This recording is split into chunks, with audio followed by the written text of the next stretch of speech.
All right, now let's keep it moving. Here's another one, man. The Saints hosted projected day 2 cornerback for private workout ahead of the NFL draft. How about that? The Saints could add this talented prospect to their secondary. Shout out to the fam. Y'all hit that like button as we keep this thing rolling, and hit this article. Shout out to Sports Illustrated on the Saints side.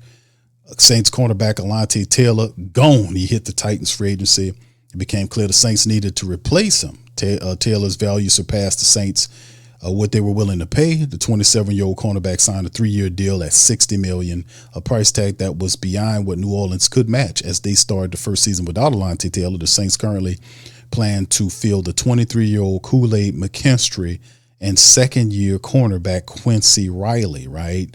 Now, the Saints could leverage the youth at the position, but they might also target a cornerback early in the 2026 draft to complement McKinstry and Riley. Enter South Carolina cornerback Jalon Kilgore to a private workout with the Saints brass, according to reporter Aaron Wilson. Now, Kilgore could work in New Orleans, right?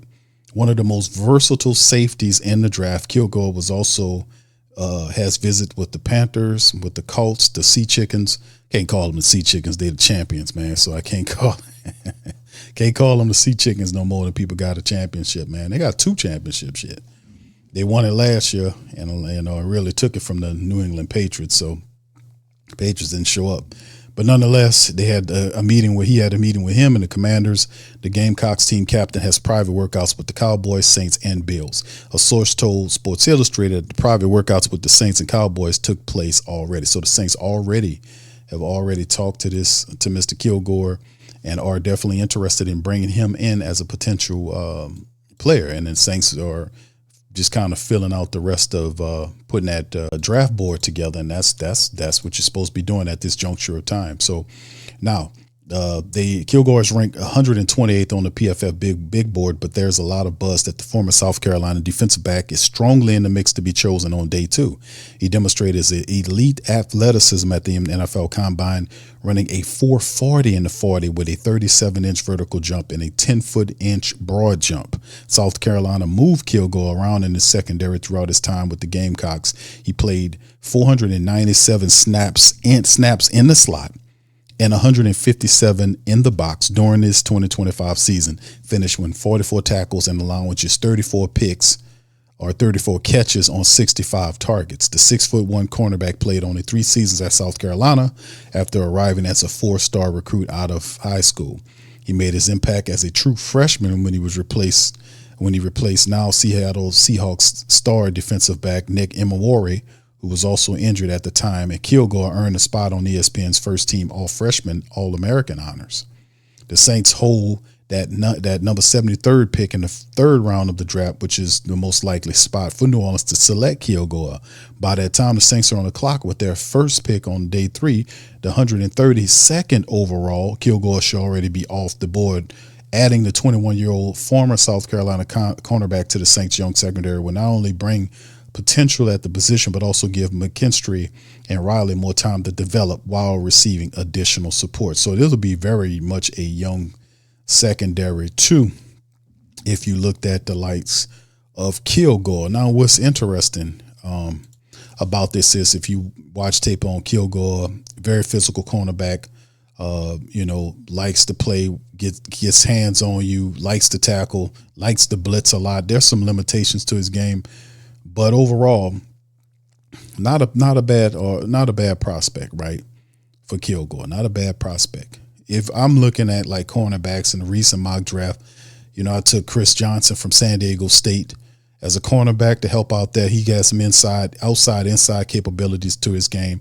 And, you look at guys that the Saints probably not going to get an opportunity to get to. Mansour Delaney there, obviously if you don't take these guys in the first round, some of these guys are going to be gone. We know Delaney is going to be gone. McCoy is going to be gone. Avion Terrell could possibly be gone. Colton Hood, Chris Johnson, some of these guys, depending on where they go between the first and second rounds. D'Angelo Pounds is another guy. Brandon Cease.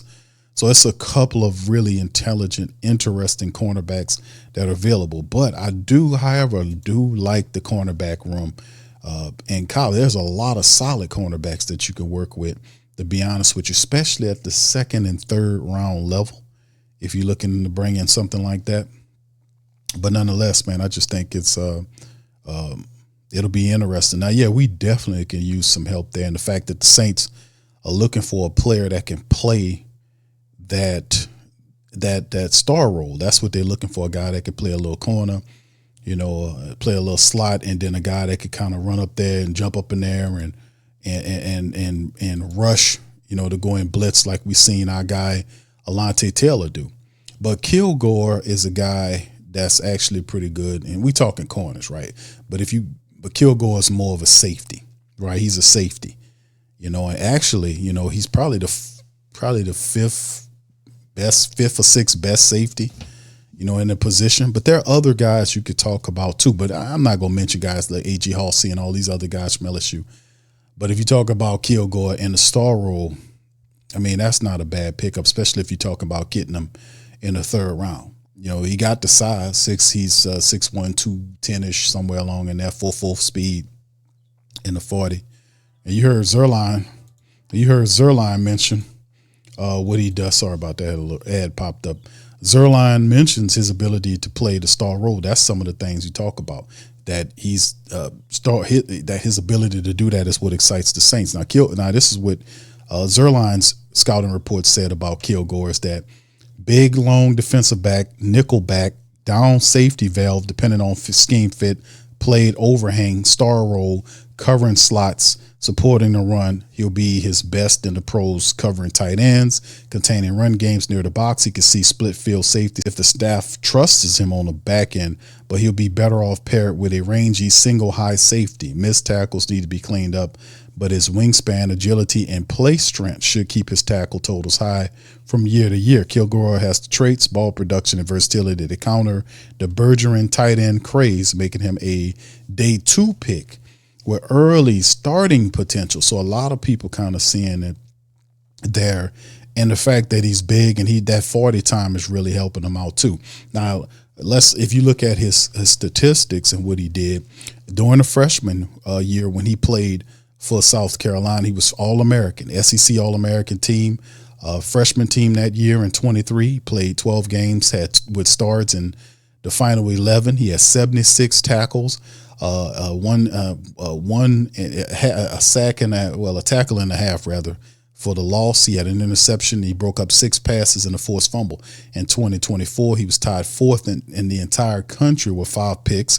He played 13 games, had 11 starts, had almost 50 tackles that year, with 3 tackles for a loss and 5 pass breakups.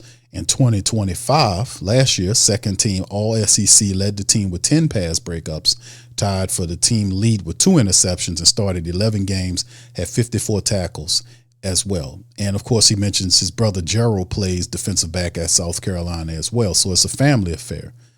So nonetheless, he's one of these type of safeties, if you're the New Orleans Saints, you're looking to get to add to your defense. Saints could use, and then some of the players that we like on South Carolina defensive linemen, linebackers, and the safeties, they got a very nasty LSU style defense that I like. When we play South Carolina, their defense was ready to bring it. So they're well coached there, and having that temperament to match Coach Staley's temperament would be a good thing.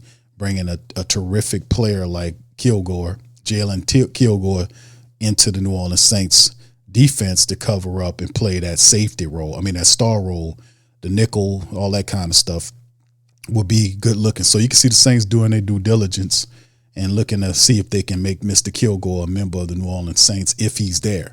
They're doing some work building that board, man. And you can watch tape on him and see for yourself the guy. It would be a good addition to the Saints team. We'll have a young, fiery, mean secondary, man. If that's the case, be looking forward to that, man, as well. All right, y'all, hit that like button, hit that subscribe button, and by all means, feel free to share the show on social media feed. Big Q in here representing the mighty Who Dat Nation, man. Listen, man, I appreciate y'all, as always, for joining the show. Y'all do me a service by hitting that like button, hitting that subscribe button, hitting the share bell. share button and the notification bell. If you're not a member of the stream, hit the notification bell for future content. I always do these short reports because I know y'all time is valuable, and sharing clips of these players, because there's a lot to talk about. When you talk about draft picks, sometimes names ain't enough. You got to see the people. You got to see the footage for yourself to see what the Saints are seeing. You see what I'm saying? That's a lot of seeing, but the video and the pictures do help to get you more familiar with a potential New Orleans Saints player you might be looking at right here. You never know. But anyway, hit that notification bell for future content. If you want to help the platform and the movement, feel free to join it by patreon.com/the Pro Media Network. That's patreon.com/the Pro Media Network. That right there would be to get you into the membership. You can get access to TSC Q&A Live and all of the hundreds of lock shows and content that we have on Patreon as well. That'll help out. So with that being said, that's all I got for y'all, man. Y'all hit the likes, the comment section. Let me know what y'all think about this topic, and I'm going to holler at you on the next one. Much love, peace, and who that to you. Who that say they gonna beat them Saints? Who that? Who that? Who that say they gonna beat them Saints? Who that? Who that? Who that say they gonna beat them Saints? Who that? Who that?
Hey, New Orleans! Whether you're catching up on Saints news at Jackson Square, checking Pelicans scores in the Garden District, or staying updated on LSU while grabbing coffee in the French Quarter, there's one place that keeps you connected to everything that matters in our city. From Bourbon Street to the Superdome, from Preservation Hall to the Riverfront, New Orleanians are staying in the know with thewhodatdaily.com. Your daily source for Saints, Pelicans, LSU, and all the sports, music, and culture that makes our city special. At work downtown, at a game in the Dome, or just relaxing by the Mississippi, wherever life takes you in the Big Easy, you can stay connected.